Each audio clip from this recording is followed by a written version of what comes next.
پاکستان کے پاس ایسے معدنی ذخائر موجود ہیں جسے اگر پاکستان یوٹیلائز کر سکے تو پاکستان ترقی یافتہ ملکوں کی صف میں جا سکتا ہے۔ جیسا کہ آپ جانتے ہیں پاکستان ابھی ترقی پذیر ملک ہے اور پاکستان کی جو 30 سے 40% آبادی ہے وہ بیسک جو ضروریات ہیں ان سے بھی محروم۔ پاکستان کے پاس ریکو ڈک کا منصوبہ ہے۔ ریکو ڈک کا مطلب ہے ریت سے بھری ہوئی چوٹی۔ یہ پہلے کہتے ہیں کہ ریکو ڈک کا منصوبہ جہاں پر ہے وہ ہے بلوچستان کا ضلع چاغی۔ چاغی کی جو ضلع چاغی ہے اس کا جو 7 علاقے لگتے ہیں وہ علاقے کیا ملک لگتے ہیں وہ ہے ایران اور افغانستان کی سرحدیں۔ کہتے ہیں کہ ریکو ڈک کا جہاں پر منصوبہ ہے پہل یہاں پر آتش فشاں پہاڑ تھے جو کہ بعد میں ختم ہو گئے اور ان کے بعد یہاں پر سونے اور تانبے کے وسیع ذخائر یہاں پر پائے گئے۔ 1993 میں پاکستان کی حکومت نے یہاں پر کھدائی کا آغاز کیا اور ان کی انتہا نہ رہی کہ وہاں پر 70 مربع کلومیٹر علاقہ ایسا تھا جہاں پر جو سونے اور تانبے کے وسیع ذخائر موجود تھے۔ آپ جانتے ہی ہیں کہ جو مڈل ایسٹ ممالک ہیں، سعودی عرب ہو گیا، قطر، کویت، ایران، دبئی ہو گیا، یہ سب ممالک تیل اور گیس کی دولت سے مالا مال ہے، لیکن پاکستان کے پاس بھی معدنی ذخائر کی کمی نہیں ہے۔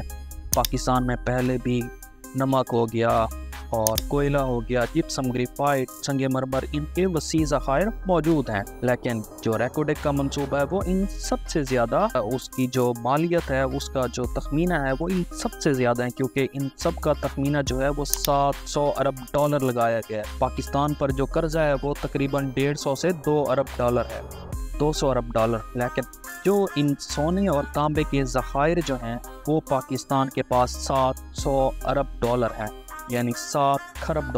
یہ جب اس کی دریافت ہوئی تھی 1993 میں، جب پاکستانی حکومت نے یہاں پر کھدائی کا کام شروع کیا، یہ ایک آسٹریلین کمپنی کو اس کا ایک ایگریمنٹ دیا گیا، جس میں آسٹریلین کمپنی 75% کی حصہ دار تھی اور پاکستانی کی حکومت جو اسپیشلی بلوچستان کی جو حکومت تھی وہ 25% کی حقدار تھی۔ لیکن اس منصوبے پر کام شروع نہ ہو سکا۔ 2006 میں پاکستانی حکومت نے ایک اور آسٹریلین کمپنی کو اس کا ایگریمنٹ دے دیا، لیکن وہ ایگریمنٹ جو پہلے والی آسٹریلین کمپنی تھی اس میں ہائی کورٹ میں چیلنج کر دیا اور ہائی کورٹ نے ایگریمنٹ جو تھا آسٹریلین کمپنی جس سے پہلے ایگریمنٹ کیا تھا اس کے حق میں فیصلہ سنا دیا۔ لیکن اس کے بعد پھر پاکستانی حکومت نے کچھ اس میں رد و بدل کرنا چاہا، کیونکہ 75% جو شیئر تھے وہ آسٹریلین کمپنی کے پاس تھے، لیکن پاکستانی جو حکومت تھی وہ چاہتی تھی کہ 50% یعنی 50% آسٹریلین کمپنی اور 50% ہمیں ملے۔ اس کے لیے پاکستانی حکومت نے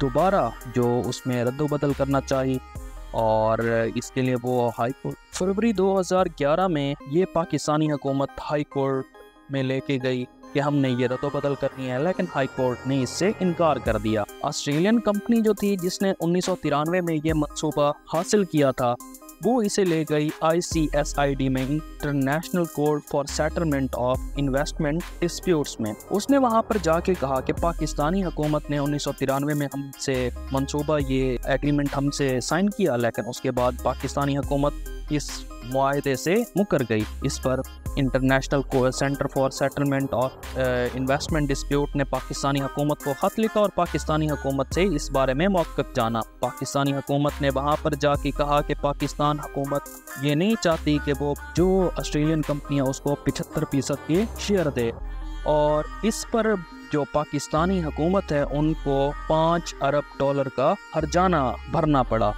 لیکن پاکستانی حکومت نے جو اس وقت 2013 میں پاکستانی حکومت کو $6 ارب کا جو ہرجانہ ہے اس کی سزا سنا دی گئی، لیکن پاکستانی حکومت بعد میں ٹال مٹول کرتی رہی۔ اور اس کے بعد جو ICSID کو انٹرنیشنل کورٹ ہے اس نے پاکستانی حکومت کو یہ کہا کہ اگر آپ ہرجانہ ادا نہیں کریں گے تو ہم آپ کے جو باہر کے ممالک میں اثاثے ہیں وہ ہم منجمد کر دیں گے۔ اس پر پاکستانی حکومت تب جو تھی یہ بہت زیادہ ڈیلے کے ساتھ کام چلتا رہا، اور تب یہ 2020 میں آ کر یہ منصوبہ اس کے یہ تھا ڈو اور ڈائی والی سچویشن، ہوگا یا نہیں ہوگا۔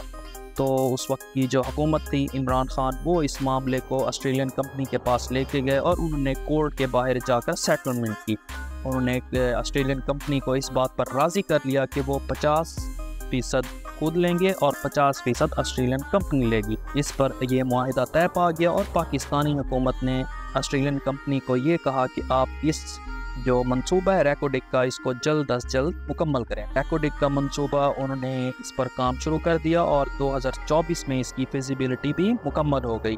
اب یہ اندازہ لگایا جا رہا ہے کہ 2028 سے 2032 کے درمیان پاکستانی حکومت جو ہے وہ ریکوڈک کے اس منصوبے سے تقریباً 7800 کلو گرام سونا اور 1900 کروڑ کلو گرام تانبے کے جو ذخائر ہیں وہ وہاں سے نکالے گی۔ اور یہ جو جتنے بھی یہ ذخائر ہیں اس کا یہ اندازہ لگایا جا رہا ہے کہ یہ پاکستان کے پاس اتنے ہیں، یہ جو چلی جو دنیا میں سب سے زیادہ تانبے کی پیداوار کرنے والا ملک ہے، اس سے بھی زیادہ پاکستان کے پاس تانبے کے وسیع ذخائر موجود ہیں، جن میں 21 ملین اونس جو سونا ہے وہ ہے، اور اس کی جو مالیت ہے اب $300 بلین بنتی ہے۔ اور یہ اتنا ہے کہ پاکستانی جو حکومتیں ہیں وہ آئی ایم ایف کے پاس جا کر 1 ارب ڈالر کی بھیک مانگتی ہے، لیکن یہ 300 ارب امریکی ڈالر ہے۔ لیکن مسئلہ یہاں پر وہی ہے کہ یہ پاکستانی حکومت